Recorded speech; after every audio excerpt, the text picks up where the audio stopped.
రాజేష్ గారు, రఘురామకృష్ణరాజు గారు MP, YCP MP గారు. ఆయన కాన్స్టిట్యున్సీకి వెళ్ళటానికి భద్రత కల్పించాలి, నాకు అక్కడ చాలా ప్రమాదాలు ఉన్నాయని చెప్పి హైకోర్టులో పిటిషన్ వేశారు. ఒక ఎంపీ 4 ఏళ్లుగా నియోజకవర్గం మొహం చూడలేకపోవడం అనేది ఈ భారతదేశంలో ఇంతవరకు ఎక్కడ జరిగి ఉండదు.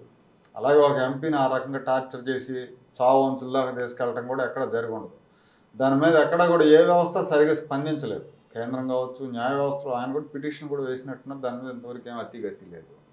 ఇప్పుడు రేపు ఈ పిటిషన్ అయినా యాక్సెప్ట్ చేసి ఆయనకేమైనా రక్షణ కల్పిస్తుందా? ఒకవేళ కోర్టు చెప్పినా రాష్ట్ర ప్రభుత్వం అందుకు సిద్ధపడుతుందా, లేకపోతే యథావిధిగా ఆయన మీద మళ్ళీ మొదలు పెడతారా?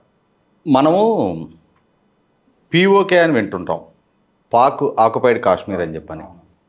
అట్లాగే ఇప్పుడు ఆంధ్రప్రదేశ్ వైసీపీ ఆక్యుపైడ్ ఆంధ్రప్రదేశ్ ఆర్ జగన్మోహన్ రెడ్డి గారి చేత ఆక్రమణకు గురై ఉన్న ఆంధ్రప్రదేశ్. జగన్మోహన్ రెడ్డి గారి కనుసన్నల్లో వ్యవస్థల మొత్తం ఆయన గుప్పెట పట్టుకోనుండి ఆయన ఇష్టపడిన వాళ్ళు ఆంధ్రప్రదేశ్ రాష్ట్రంలో ఉండొచ్చు, లేని వాళ్ళు ఆంధ్రప్రదేశ్ రాష్ట్రం బయటికి వెళ్ళిపోవాలి. పౌర హక్కులు లేవు, ప్రశ్నించే హక్కు లేదు. తనతో విభేదించిన వాళ్ళ పరిస్థితి ఎట్లా ఉండబోతుంది అనేది జగన్మోహన్ రెడ్డి గారు రఘురామకృష్ణరాజు గారి ద్వారా మొత్తం రాష్ట్రానికి రుచి చూపించారు. నా పార్టీ పార్లమెంటు సభ్యుడైనా సరే నన్ను వ్యతిరేకిస్తే, నన్ను ప్రశ్నిస్తే జరగబోయే ట్రీట్మెంట్ ఇది అని చెప్పని కస్టోడియల్ టార్చర్ ఒక లోక్సభ సభ్యుడిని. ఇక్కడ జరిగింది ఒక లోక్సభ సభ్యుడికి. ముందు అసలు స్పీకర్ కార్యాలయం స్పందించాలి కదా. మీ సభలో సభ్యుడికి ఇటువంటి దారుణమైన కస్టోడియల్ టార్చర్కు గురి కాబడితే సభానాయకుడు ప్రధానమంత్రి, లోక్సభ నాయకుడు ప్రధానమంత్రి. ఆయన నాయకుడిగా ఉన్న సభలో ఒక సభ్యుడికి ఇటువంటి ప్రమాదకరమైన పరిస్థితి ఎదురైతే స్పందించాల్సిన బాధ్యత ఆయన మీద లేదా? ఇక్కడ ప్రతి అంశాన్ని రాజకీయ కోణంలో చూడటమే. బండి సంజయ్ గారు కూడా పార్లమెంట్ సభ్యుడు.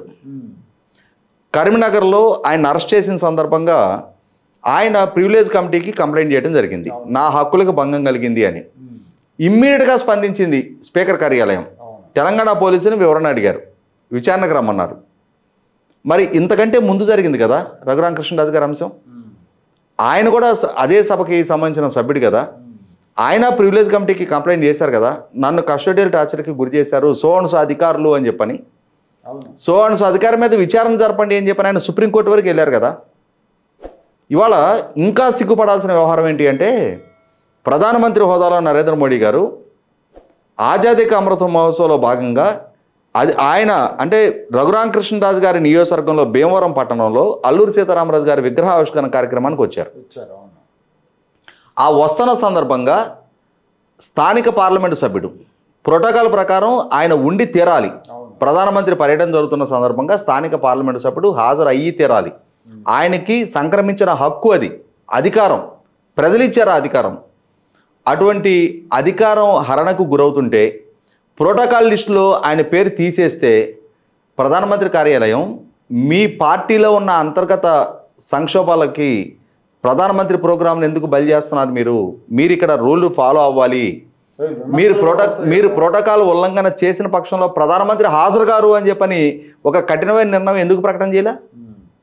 ఆ కార్యక్రమం మొత్తాన్ని కోఆర్డినేట్ చేసిన కిషన్ రెడ్డి గారు, ఆయనకైనా తనతోటి సహచార పార్లమెంట్ సభ్యుడు కదా. ఇవాళ ప్రధానమంత్రికి సభ్యుల హక్కుల పట్ల బాధ్యత లేదు. అసలు సభ్యుడు కాదు, ఒక సామాన్య పౌరుడు కొట్టారు, పోలీసులు సామాన్య పౌరుడు కొట్టారు. కొట్టడమే కాదు, ఇవాళ రాష్ట్రంలో పర్యటించడానికి లేకుండా చేస్తున్నారు, రాష్ట్రంలో అడుగు పెట్టనివ్వట్లేదు. ఆయన ప్రాణాలకి ప్రమాదకరమైన పరిస్థితులు ఉన్నాయని చెప్పని కేంద్ర ప్రభుత్వం నుంచి రక్షణ తెచ్చుకున్నారు. ఆయన మీద పదుల సంఖ్యలో కేసులు నమోదు చేస్తున్నారు, వేధింపులకు గురి చేస్తున్నారు. స్పందించాల్సిన వ్యవస్థలు ఎందుకు స్పందించవు? ఇవాళ రఘురామకృష్ణరాజు గారు జగన్మోహన్ రెడ్డి గారి బెయిల్ రద్దు పిటిషన్ ఫైల్ చేస్తే సిబిఐ ఎవరి ఆధీనంలో పనిచేస్తుంది?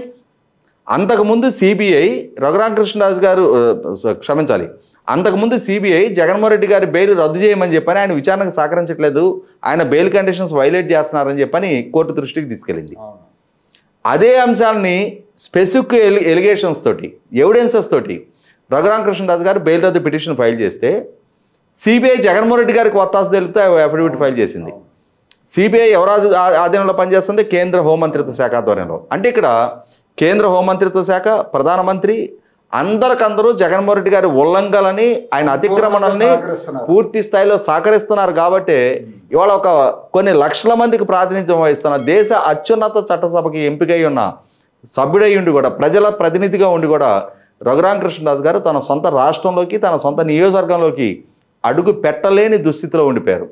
ఇది ఆంధ్రప్రదేశ్కో లేదు భీమవరానికో నరసాపురానికో సంబంధించిన అంశం కాదు, దేశానికి అవమానకరం.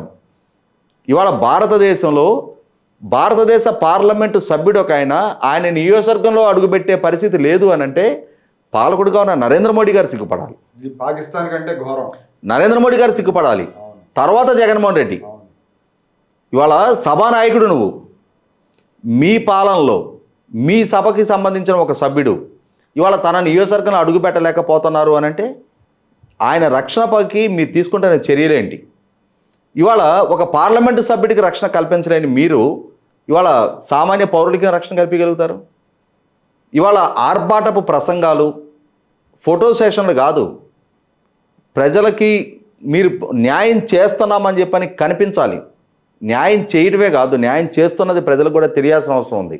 100కి 100 పాళ్ళు రఘురామకృష్ణరాజు గారి హక్కుల ఉల్లంఘనకి ఇవాళ ప్రభుత్వం పాల్పడటం, జగన్మోహన్ రెడ్డి గారి నాయకత్వంలో హక్కుల హరణ జరగటం ఖచ్చితంగా అది రేపటి రోజున చాలా పెను సంక్షోభానికి దారితీసే అంశం అది. ఎందుకంటే ఇవాళ రఘురామకృష్ణరాజు గారిదే కదా మాకేం సంబంధం అనుకుంటే, ప్రతిపక్ష నాయకుడు కన్నా చంద్రబాబు నాయుడు గారిని ఆయన సొంత నియోజకవర్గంలో పర్యటించకుండా అడ్డుకున్నారు. జీవో నెంబర్ 1 అనే ఒకటి సాగుగా చూపించి ప్రతిపక్ష పార్టీల రాజకీయ కార్యకలాపాలను అడ్డుకున్నారు. చంద్రబాబు నాయుడు గారిని అరెస్టు చేసిన రోజున పవన్ కళ్యాణ్ గారు రాష్ట్రంలో అడుగు పెట్టకుండా అడ్డుకున్నారు. విశాఖపట్నంలో పవన్ కళ్యాణ్ గారిని ఆయన హోటల్ రూమ్కి పరిమితం చేశారు. కాబట్టి వాళ్ళ అది రఘురామకృష్ణరాజు గారితో ఆగట్లా, చంద్రబాబు నాయుడు గారికి అదే వర్తింపజేస్తున్నారు, పవన్ కళ్యాణ్ గారికి అదే వర్తింపజేస్తున్నారు, పాదయాత్ర చేయబోయిన నారా లోకేష్ కూడా అదే వర్తింపజేశారు. ఇవాళ ఇంకా సామాన్యుల పరిస్థితి ఏంటి?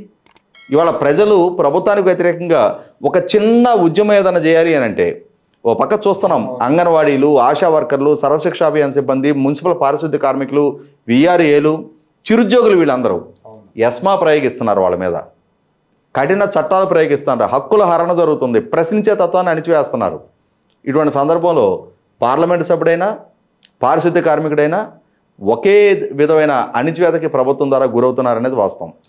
ఇప్పుడు ఆయనకి ఏం చేస్తుంది? రానిస్తుంది అంటారా? ఒకవేళ కోర్టు ఆయనకు అనుకూలంగా తీర్పు, కోర్టు అనుమతి ఇస్తే కనుక ఎన్నికలు సమీపిస్తూ ఉన్నాయి కాబట్టి ఎన్నికల ముందు ఘర్షణపూరిత వాతావరణం సృష్టించుకోవటం ఎందుకని చెప్పని కొంచెం సూచించున్నట్టు ఉపేక్షించడానికి ఆస్కారం ఉంది.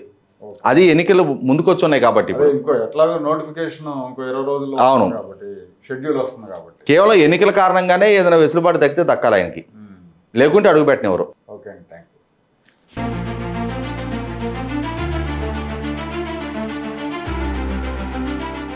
Like, share and subscribe to Rajaniti channel.